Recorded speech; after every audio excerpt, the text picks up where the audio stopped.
ಜಾಂಬಿಯಾದ ಕೊಲಂಬೋ ನದಿಯ ಕೊಲಂಬೋ ನಿರ್ನೆಗೆ ಜಲಪಾತದ ಬಳಿ ಪತ್ತೆಯಾದ ಮರದ ರಚನೆ ಮಾನವ ಚಟುವಟಿಕೆಯ ಬಗೆಗೆ ಹೊಸ ಬೆಳಕನ್ನ ಚೆಲ್ಲಿದೆ. ಮರದ ರಚನೆಗಳನ್ನು ಮಾನವನು 9,000 ವರ್ಷಗಳಿಂದ ರಚಿಸುತ್ತಿದ್ದಾನೆ ಎಂದು ತಿಳಿಯಲಾಗಿತ್ತು. ಮನೆಯ ಮಟ್ಟಿಗೆ ಅದು ಸತ್ಯವಾದರೂ ಮರದ ರಚನೆಗಳನ್ನು ಹಿಂದೆಯೇ ಮಾಡುತ್ತಿದ್ದ ಎಂದು ಇದರಿಂದ ಸಾಬೀತಾಗಿದೆ. ಮರಗಳು ವಾತಾವರಣದಲ್ಲಿ ಮಣ್ಣಾಗಿ ಹೋಗುವುದರಿಂದ ಹಳೆಯ ಅವಶೇಷಗಳು ಸಿಗುವುದು ಕಡಿಮೆ.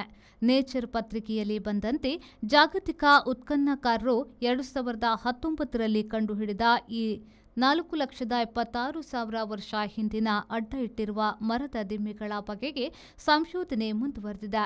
ಇದನ್ನ ಮೀನುಗಾರಿಕೆಯ ವೇದಿಕೆಯಾಗಿ ಅವರು ಬಳಸಿರಬೇಕು ಎನ್ನುವುದು ವಿಜ್ಞಾನಿಗಳ ಅಭಿಪ್ರಾಯವಾಗಿದೆ. ಪೂರ್ಣ ಭರವಸೆಯ 10,100 ಕೋಟಿ ರೂಪಾಯಿ ವ್ಯವಹಾರ.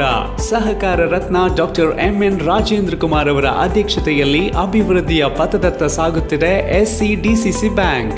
19 ಬಾರಿ ರಾಜ್ಯ ಅಪೆಕ್ಸ್ ಬ್ಯಾಂಕ್ ಪ್ರಶಸ್ತಿ, 18 ಬಾರಿ ನಬಾರ್ಡ್ ಪ್ರಶಸ್ತಿ ಪಡೆದ ರಾಜ್ಯದ ಬ್ಯಾಂಕ್. ಎಸ್ಸಿಡಿಸಿಸಿ ಬ್ಯಾಂಕ್ ಜನೋಪಯೋಗಿ ಸಾಲ ಯೋಜನೆಗಳು, ಕೃಷಿ, ಹೈನುಗಾರಿಕೆ, ವ್ಯಾಪಾರ ಉದ್ದೇಶಗಳಿಗೆ ಸಾಲ, ಸ್ವಸಹಾಯ ಗುಂಪುಗಳಿಗೆ ವೇತನಾಧಾರಿತ ಸಾಲ, ಕೈಗಾರಿಕೆ ಮತ್ತು ಸೇವಾ ಘಟಕ ವಾಸ್ತವ್ಯದ ಮನೆ ಸಾಲ ಸೌಲಭ್ಯ, ಚಿನ್ನಾಭರಣ ಈಡಿನ ಸಾಲ, ವಾಹನ ಸಾಲ, ಶಿಕ್ಷಣ ಸಾಲ, ಆಕರ್ಷಕ ಬಡ್ಡಿ ದರದಲ್ಲಿ ತಕ್ಷಣ ಸಾಲ ಮಂಜೂರು.